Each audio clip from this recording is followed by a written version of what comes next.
Olá, pessoal!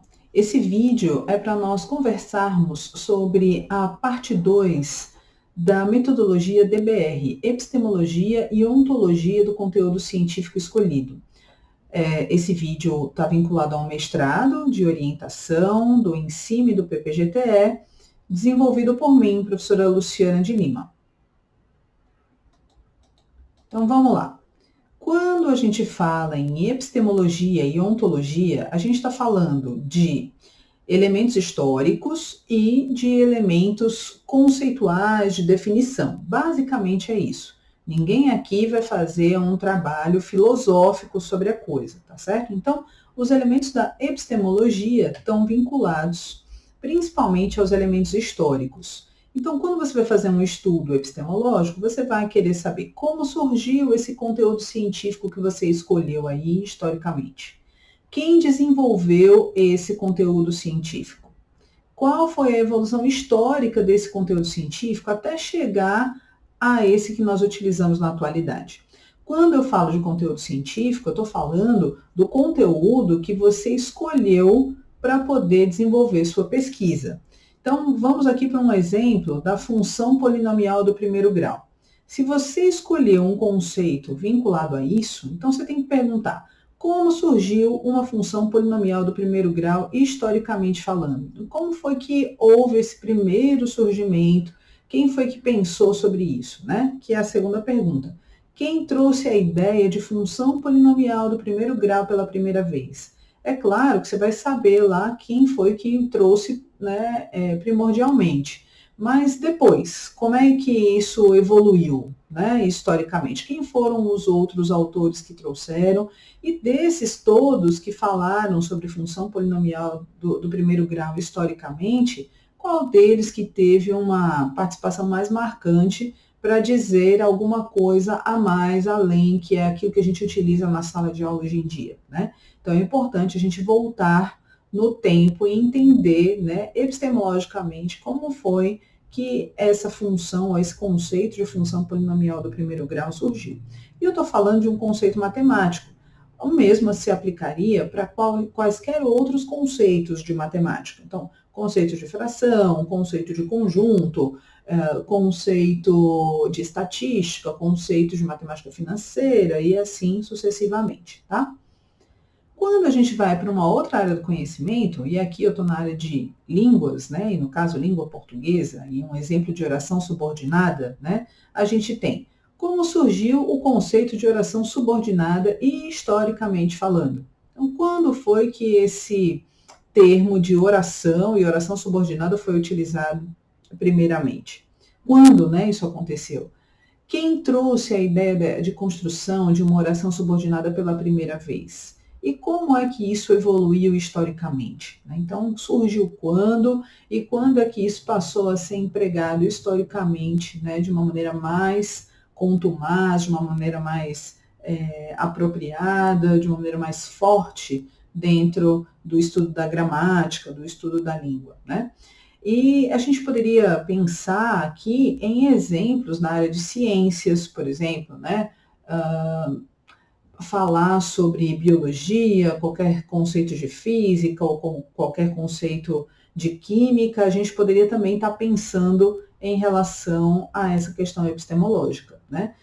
A mesma coisa na língua inglesa, na língua espanhola, então esses elementos todos da epistemologia cabem em qualquer conteúdo, tá bom?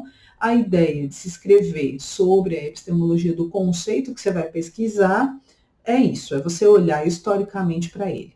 Ah, mas eu achei mais elementos que podem ajudar a construir essa ideia epistemológica que vão além dessas perguntas. Use, traga para o seu texto, não tem problema nenhum, tá certo? O importante é que você cumpra esses 3 requisitos aqui, né, que são os mínimos, mas se você tiver mais elementos para colocar, pode colocar.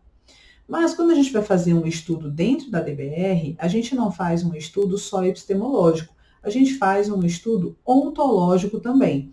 E a ontologia tem a ver com a definição desse conceito, tá certo?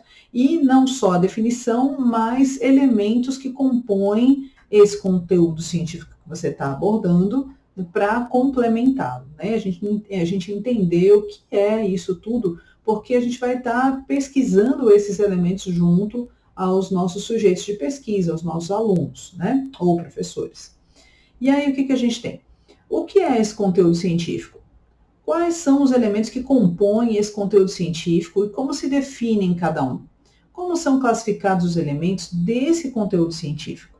Quais tipos e graus de dificuldades os estudantes apresentam sobre esse conteúdo científico?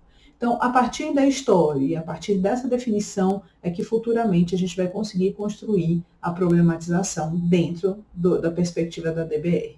E aí, então, vamos aplicar para os mesmos conceitos que a gente colocou lá em cima, né? Então, a gente tem aí o exemplo da função polinomial do primeiro grau. Então, a gente vai perguntar o que é uma função polinomial do primeiro grau, e aí, se tratando de matemática, a gente tem o ponto de vista algébrico e o ponto de vista geométrico, né? O que é? Quais são os elementos que compõem uma função polinomial do primeiro grau do ponto de vista algébrico e do ponto de vista geométrico, né? Então, a gente sabe como é que é escrita algébrica de uma função do polinomial do primeiro grau. Então, ela tem lá, né, o seu coeficiente angular, seu coeficiente linear, então a gente precisa também definir esses elementos que compõem essa função polinomial, né? E aí a gente sabe que o coeficiente angular, ele vai fazer com que a função seja crescente ou decrescente, então isso também precisa ser definido aqui, tá bom? Como é classificada uma função polinomial do primeiro grau, né? Então, quando o b é igual a zero, né, o que acontece? Quando o a é igual a zero, o que acontece? Que são os coeficientes linear e angular, respectivamente, né? Quais são os conceitos que é necessário saber para compreender o que é uma função polinomial do primeiro grau, né? Então, de repente, o conceito de função, propriamente dito, né, é importante saber, né, que há uma dependência de variáveis, né, e que essas variáveis têm que ter algumas regras para poder se caracterizar a função, porque senão não é uma função, né? Então, é importante que isso seja definido também nesse momento. E eu diria, o suprassumo desse momento é a gente ir em busca dos tipos e dos graus de dificuldades que os estudantes apresentam para aprender o conceito de função polinomial do primeiro grau. Então, o que é que eles têm de dificuldade? E aí a gente vai beber, né, na água das pesquisas dos outros, tá certo? Então, a gente vai ter que pesquisar o que os outros estão pesquisando, os resultados das pesquisas dos outros pesquisadores, para a gente saber o que é que eles estão mostrando sobre as dificuldades que esses alunos apresentam nesse tipo de estudo desse conceito, tá? Vamos, então, para o exemplo da oração subordinada. A gente vai partir do mesmo princípio, a mesma lógica, né? Então, o que é uma oração subordinada? Tá certo? Então, você vai lá e traz, né, autores que definem uma oração subordinada. E aqui eu não coloquei no exemplo anterior, mas vale, né, para o exemplo anterior também e para qualquer outro elemento ontológico que você vai trazer para a sua pesquisa, você sempre buscar mais de um autor nessa definição, tá certo? Principalmente se houver divergência entre os autores. Quando a gente vai trabalhar com fração, por exemplo, a gente trabalha com 4 possibilidades corretas de definição, né? Fração como medida, né? Fração como um número, fração como uma razão, né? Dentro de uma proporção, tá bom? Então, existem possibilidades de definições diferentes, mas que não estão incorretas, né? Foi um crescimento epistemológico, né? Que desembocou aí nessas 4 vertentes, né? É importante, então, que a gente traga autores para poder definir esses conceitos que a gente está trabalhando, e autores diferentes. O ideal também é a gente trazer autores de livros didáticos, tá certo? Se não conseguir, não tem problema, traz de outras fontes que não sejam livros didáticos, mas são a partir desses livros didáticos que os nossos alunos vão ter acesso, né, a essas definições. Então, muito provavelmente, as definições que eles vão trazer se aproximem dessas definições que estão nos livros didáticos, tá bom? Então, fiquem atentos a isso. o que é uma oração subordinada, quais são os elementos que compõem uma oração subordinada, né? Como se definem cada um desses elementos, tá certo? Então, aí a gente tem, por exemplo, uma oração subordinada, a gente precisa de uma oração principal e precisa da oração subordinada, então é importante você estar dizendo que essas coisas existem e o que é que são, né, essas coisas, o que é uma oração principal, né? Então é importante definir aqui também. Como são classificadas as orações subordinadas, né? Então, se você vai fazer um trabalho sobre orações subordinadas como um todo, você vai dizer, né, que elas são orações subordinadas substantivas, orações subordinadas adjetivas, né, adverbiais, tá certo? E aí você vai classificar e vai dizer o que é cada uma dessas orações subordinadas, tá? E o suprassumo também aqui, né? Quais tipos e graus de dificuldades os estudantes apresentam para aprender sobre orações subordinadas, né? Então, vocês vão ter que pesquisar as pesquisas dos outros, né? Então, o que eles fizeram, os pesquisadores descobriram a respeito de como aprender sobre esse conteúdo especificamente. Então, vamos ter que ir atrás dessas informações. Então, nesse vídeo, é isso que vocês precisam aprender. O que é um estudo epistemológico do que você quer pesquisar, o que é um estudo ontológico do que você quer pesquisar. Eu vou dar uma dica aqui de como você deve proceder para ir em busca dessas informações, né? Então, quando você for buscar não só a epistemologia, mas e a ontologia, né, do conteúdo científico escolhido, e aí você decide qual é o seu, os locais de busca são vários. Eu vou apresentar alguns exemplos aqui para vocês.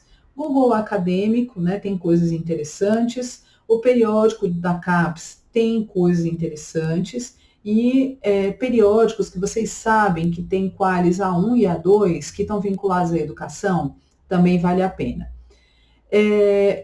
Existe uma hierarquia que geralmente a academia prefere em termos de escolha de material. Então, os periódicos estão em primeiríssimo lugar, as teses vêm em segundo lugar, né, assim como as dissertações, e os livros em terceiro lugar, tá certo? É claro que quando a gente vai olhar para um aspecto histórico, para um aspecto de definição, né, os livros, eles são muito mais, eu diria assim, confiáveis, né, do que uma pesquisa, tá certo? Que foi desenvolvida. Então, eu particularmente nesse momento da epistemologia e da ontologia, colocaria o livro em primeiro lugar, tá? Mas se você vai pesquisar esse último elemento que eu falei para vocês, que são as dificuldades que os estudantes apresentam, então aí sim, você vai estar olhando para coisas mais recentes, e os mais recentes são os periódicos, né? E vale lembrar que os mais aceitos são dos últimos 5 anos, que é o que caracteriza aí uma pesquisa recente, tá? Por isso que eu coloquei o período de 2020 a 2024, tá bom? É claro que se você não encontrar nada nesse período, você vai baixando, né? E aí é importante que você fique pelo menos no século 21, tá bom? A partir de 2001 tá valendo. Inserir os arquivos selecionados, gente, na pasta do Drive, material encontrado. Encontrou o material? Joga lá na pastinha, tá? E aí, depois dessa pesquisa, é que você vai poder escrever o seu texto. É claro que quando você faz a pesquisa, você faz uma leitura, você seleciona o que realmente te interessa para que você possa escrever a epistemologia e a ontologia, né? Então, lá naquele arquivo do texto preliminar, eu deixei o espaço onde vocês devem escrever, tá bom? E eu deixei também as diretrizes do que precisa ser pesquisado e tudo que precisa ser escrito em amarelo, que é muito semelhante ao que está aqui no vídeo, tá bom? Depois que escrever o texto, vocês precisam manter as diretrizes para que eu possa comparar os resultados para ver se está tudo ok. Então, não apaga nenhuma das diretrizes que eu deixei. Depois que eu ler, eu apago. As diretrizes são um norte para ajudar na escrita, tá? Eu coloquei um não bem grandão aqui, porque não se trata de um questionário a ser respondido. Vocês não precisam responder como se fosse para o professor do ensino médio. Escrevam o texto se inspirando nessas perguntas. Como eu falei anteriormente, pode extrapolar, não tem problema, tá certo? Então, vocês podem se soltar um pouco mais, né, para ir além do que eu estou pedindo para vocês. O que eu estou pedindo, na realidade, é o mínimo. Eu deixei o arquivo também formatado no padrão Times New Roman 12, espaçamento 1,5 justificado. Se por um acaso vocês copiarem, colarem alguma coisa no texto, né, essa formatação vai desaparecer. Então, depois que terminar de escrever, verifica se está nesse formato, tá certo? Porque vai ajudar muito vocês futuramente, né, a manter sempre um padrão e a não ter retrabalho. Escrever o texto com citação de pelo menos 3 autores diferentes, tá certo? É importante, principalmente na ontologia, que é o momento da definição. Você traz aí a definição de 3 autores. Vocês podem me perguntar assim, toda vida tem que ser 3 autores diferentes para escrever cada elemento da epistemologia, para escrever cada elemento da ontologia?